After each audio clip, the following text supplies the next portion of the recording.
Alors, vous connaissez maintenant ce mot, hein, le spread, l'écart de taux d'intérêt entre la France et l'Allemagne à horizon de 10 ans. Le fameux spread qui est de nouveau proche de ses plus hauts à 80 points de base cette année.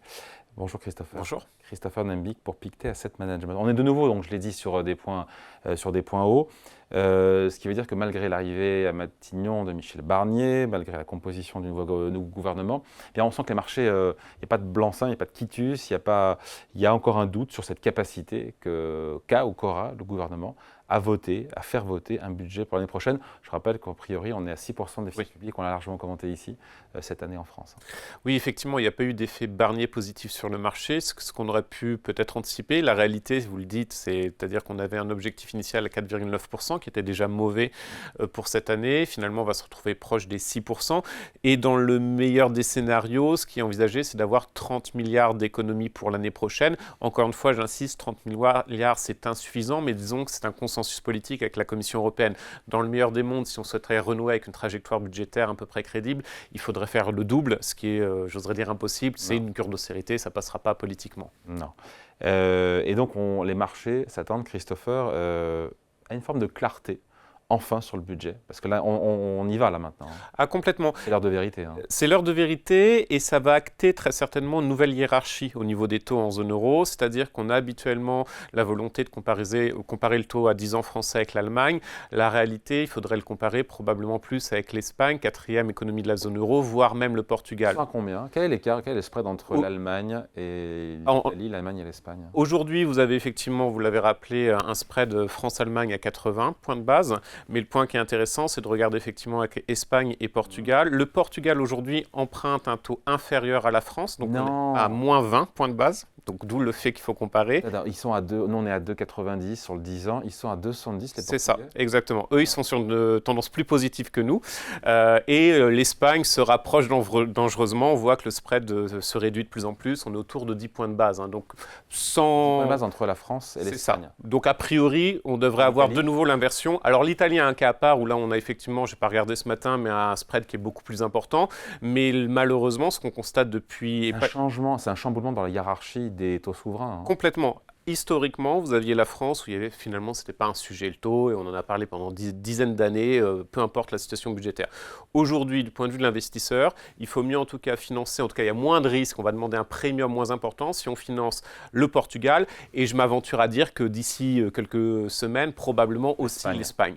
Le point qui est intéressant avec le Portugal, c'est que le Portugal, ils avaient un niveau de déficit en 2010 à peu près au-delà de 10%. Voilà, exactement. Ils ont fait tout l'effort budgétaire, et aujourd'hui on se retrouve dans une situation, et notamment l'écart était quand même très important. Aujourd'hui, on est positif, effectivement, le Portugal emprunte à un taux moins élevé que la France, mais en 2017, on devait être autour de 300 points de base. Donc vous voyez l'effort. Dans l'autre sens. Complètement. Vous voyez l'effort qui a été accompli. 3% supérieur pour le Portugal vis-à-vis de la France. Donc en l'espace, finalement, en 7-8 ans, le Portugal a fait des efforts très importants. Qu'est-ce qu'ils ont fait?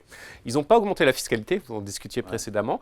Ils ont même continué d'abaisser la fiscalité sur les entreprises. On est aujourd'hui à 21% pour l'impôt sur les sociétés. En 2027, on devrait être autour de 15% si tout est respecté. Ce qu'ils ont fait, c'est qu'ils ont revu le périmètre de l'État. Ils ont baissé drastiquement les prélèvements obligatoires. On doit être à 32 ou 35% du PIB en termes de prélèvements obligatoires. Il n'y a pas de majorité en France pour voter ça. Hein. Vous n'avez aucune majorité en France. Et surtout, moi, ma crainte, alors on va pouvoir peut-être envoyer un signal au marché, c'est-à-dire on va trouver ces économies. Mais le plus simple, quand vous voulez trouver des économies très très rapidement, vous coupez un peu dans tous les ministères, on a déjà eu quelques échos à cet égard, et malheureusement vous augmentez la fiscalité parce que les rentrées budgétaires sont immédiates.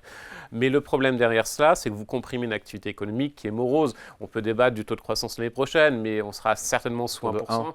Voilà, c'est atone, c'est pas suffisant. Donc automatiquement, l'absence de volonté politique pour se dire quel est le rôle aujourd'hui de l'État? La dette, ce n'est pas négatif, je pense que tout le monde a conscience de cela, mais simplement il faut savoir qu'est-ce qu'elle va financer. Est-ce qu'on est sur des bonnes dépenses pour créer de la richesse, de la productivité, etc. Ou est-ce que finalement ça sert simplement à gérer les dépenses courantes? On se pose ces questions depuis longtemps. Et en même temps, il n'y a rien d'angoissant quand on voit que la France s'endette. On dit le spread, l'écart franco-allemand sur les taux, 80 points de base. C'est comme, on était à combien au plus haut? J'ai lu dans les années 2010, on était jusqu'à 150 points de base. Donc 80, c'est élevé, mais en même temps c'est plus élevé, mais c'est pas si élevé que ça. Et puis en même temps, ce qu'il faut regarder, c'est à combien s'endette l'État français. De 90%, il n'y a pas d'inquiétude, il n'y a pas d'envolée du taux souverain français non plus. Et en même temps, 80 points de base, ça nous alerte ou pas? La zone rouge, elle est où? Elle est à 100, 120 points de base? Alors, moi, j'oserais dire, il n'y a quasiment pas de zone rouge, et c'est un peu le risque, c'est que finalement, étant donné que vous avez la BCE, qui aujourd'hui, alors elle vend les actifs souverains, elle vend les obligations souveraines européennes, elle est vendeuse nette, mais elle peut toujours intervenir et être acheteuse.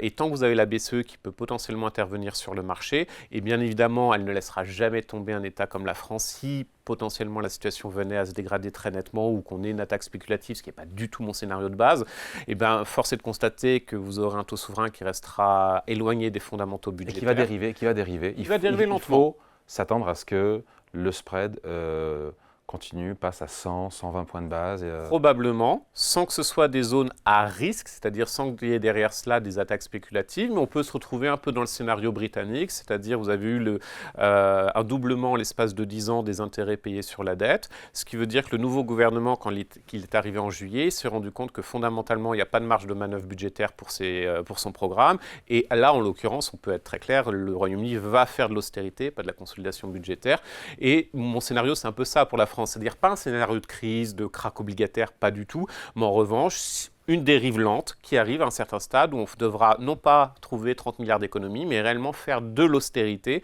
parce que rien n'aura été fait. Alors, ce n'est pas un scénario catastrophe, encore une fois, parce que la France continuera de s'emprunter, simplement un taux un peu plus élevé. Parce que là, aujourd'hui, de 90%, ça va, je veux dire, il n'y a pas de stress. Ça va, c'est sûr, on va pas paniquer, mais c'est simplement plus qu'à un certain stade, vous avez une incapacité pour le politique à choisir qu'est-ce qu'il va pouvoir faire en termes de mesures, un peu comme au Royaume-Uni, et votre premier sujet, ce sera de rembourser la dette et d'envoyer des signaux positifs sur le fait que vous allez un peu faire d'économie. Donc c'est plus finalement le politique qui va se retrouver sans capacité d'influencer sur la vie courante, de prendre des mesures. C'est quand ça? C'est demain, dans 6 mois, dans un an? Ça peut être dans 5, 6 ans si on a une dérive qui continue et malheureusement... Ça peut dériver comme ça tranquillement pendant 5-6 ans? Complètement. Et malheureusement, j'oserais dire, on sait bien que ce gouvernement, même si potentiellement il annoncera de bonnes mesures, il a une durée de vie malheureusement assez courte. Force est de constater qu'avec les prochaines échéances électorales, vous aurez peu de candidats qui va faire une campagne sur la consolidation budgétaire.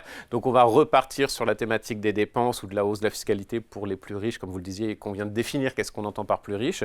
Et malheureusement, c'est une longue dérive. Mais à un certain stade, les investisseurs vont privilégier les pays ibériques, qui étaient nos fameux Club Med qu'on critiquait beaucoup il y a quelques années de cela, plutôt que la France. Donc la France va se retrouver déclassée. C'est ça le vrai risque. Ouais, après, encore une fois, la dette française est très profonde. Liquide. Et liquide. Ouais. Et il y a du volume. Si donc on doit en détenir. Voilà, je veux dire, on ne peut pas acheter toute la dette du Portugal ou de l'Espagne quand on vend la dette française. Et on le voit sur les investisseurs japonais, c'est parce que j'aime bien regarder les investisseurs japonais parce qu'ils ont des arbitrages en mois, ils sont très prudents dans leur gestion d'achat obligataire. En quoi alors? Alors, ils ont vendu en juillet, sans surprise, les élections législatives. On le voit assez systématiquement. Par exemple, l'Italie, lorsqu'il y avait des échéances électorales, ils vendaient aussi systématiquement. On l'a vu en 2017. On n'a pas les chiffres pour le mois d'août, on verra s'ils ont continué de vendre, mais force est de constater qu'ils achètent quand même ce type de dette, parce que comme vous le dites, elle est très liquide, elle est profonde, elle est malgré tout dans un univers mondial, elle reste bien notée, il ne faut pas le nier, et donc en termes de gestion d'actifs, ça reste une dette qui est intéressante à détenir, comme l'a toujours été la dette italienne. C'est vrai qu'on a toujours ces inquiétudes sur la dette italienne, la réalité c'est que la dette italienne est aussi intéressante à détenir. Simplement, l'État italien passe plus de temps à rembourser les intérêts qu'autre chose. Au détriment de tous les enjeux de santé, d'armée, d'éducation. Exactement. C'est l'arbitrage qui va être fait. Moi, ma crainte, c'est que le politique soit complètement dépossédé sur sa marge de manœuvre, sur tous les sujets sur lesquels il doit influencer pour l'avenir. L'école, la santé, l'innovation. Tout à fait. Vous ne pouvez pas, lorsque votre premier poste de dépense va être le remboursement de la dette, il ne faut pas, en France, on aime bien croire, souvent vous avez une partie de la classe politique qui dit oui, mais on est dépendant des marchés financiers. Non, on a besoin d'eux parce qu'ils nous financent. Et la réalité, c'est que c'est assez logique. Si à un certain stade, on a beaucoup d'intérêts à rembourser, qu'il faudra envoyer des signaux positifs à ces investisseurs. Mais bien évidemment, ça se fait au détriment de toutes les autres mesures. Aujourd'hui, il n'y a pas de politique sur la productivité. Vous parliez avec précédent invité de Mistral sur l'IA, ce qui est très bien. Mais la réalité, par exemple, si on veut faire de l'IA en Europe, il faut des coûts de l'énergie qui soient aussi très très bas. On n'investit pas sur ce sujet-là. Bon voilà, en tout cas, le spread est à 80 points de base. On ne s'angoisse pas plus que ça, non. Mais on surveille quand même. Voilà, c'est ça, c'est surveiller. Ouais.